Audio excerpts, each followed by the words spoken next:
Have you ever wondered why some people are instantly likable, persuasive, and always seem to get what they want, without being pushy or fake? The answer might just lie in one of the most legendary self-help books ever written, How to Win Friends and Influence People by Dale Carnegie.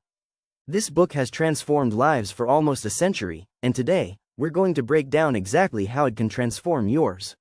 Dale Carnegie begins with a simple but powerful idea. People don't respond to logic, they respond to emotion. Most of us go through life trying to convince others by stating facts, correcting mistakes, or criticizing behavior. But according to Carnegie, that's the wrong approach. Instead, we should focus on making others feel important and understood. This book is all about understanding human nature and using empathy to build genuine, lasting connections. One of the first principles Carnegie introduces is the idea that criticism is counterproductive. When we criticize others, they naturally become defensive. Instead of changing their behavior, they often dig in deeper. Carnegie tells us that if we want to influence someone, we need to approach them with kindness, patience, and curiosity, not judgment. A sincere compliment or thoughtful observation can go much further than harsh words ever could. Another cornerstone of Carnegie's philosophy is appreciation. People are starving for recognition. Carnegie emphasizes that we should offer genuine and specific praise, not flattery. It's about noticing the good in others and pointing it out. Whether it's a coworker, friend, or even a stranger, your kind words could brighten their day and open doors to deeper trust and rapport. The book also explores the psychological magic of something incredibly simple, a person's name. Carnegie argues that using someone's name in conversation makes them feel valued and seen. It's a tiny detail that carries enormous emotional weight. Along the same lines, a smile, sincere and warm, can communicate more than words ever could. Smiling disarms tension, builds goodwill, and makes you more approachable in any situation. Carnegie urges us to become genuinely interested in other people.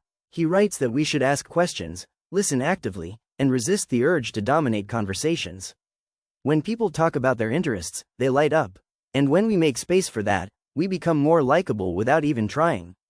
Carnegie reminds us that the key to being interesting is actually being interested. When it comes to disagreements or differing opinions, Carnegie's advice is to avoid arguments altogether. You don't win people over by proving them wrong, you win them by validating their perspective and gently guiding the conversation. Instead of saying, "You're wrong," try phrases like, "I may be wrong, but let's examine the facts." This shift in tone can be the difference between a confrontation and a breakthrough.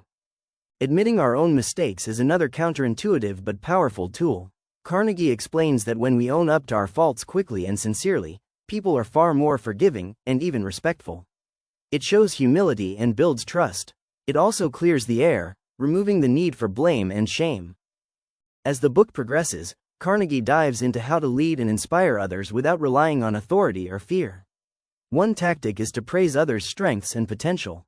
If you want someone to improve, highlight what they're already doing well. People rise to meet the expectations you set for them. Label someone as capable, honest, or hardworking, and they'll strive to prove you right. Ultimately, how to win friends and influence people isn't just about manipulating others or getting your way. It's about becoming a better human being, one who leads with empathy, builds meaningful relationships, and helps others feel important. When you practice these principles, you won't just win friends, you'll win respect, loyalty, and real influence. Dale Carnegie's wisdom is as relevant today as it was in 1936. In a world full of noise, people remember how you made them feel. So next time you talk to someone, at work, at home, or even a stranger, remember, be kind, be curious, and be genuine. If this summary resonated with you, give it a thumbs up, subscribe for more life-changing book lessons, and share it with someone who could use a boost in their personal or professional life.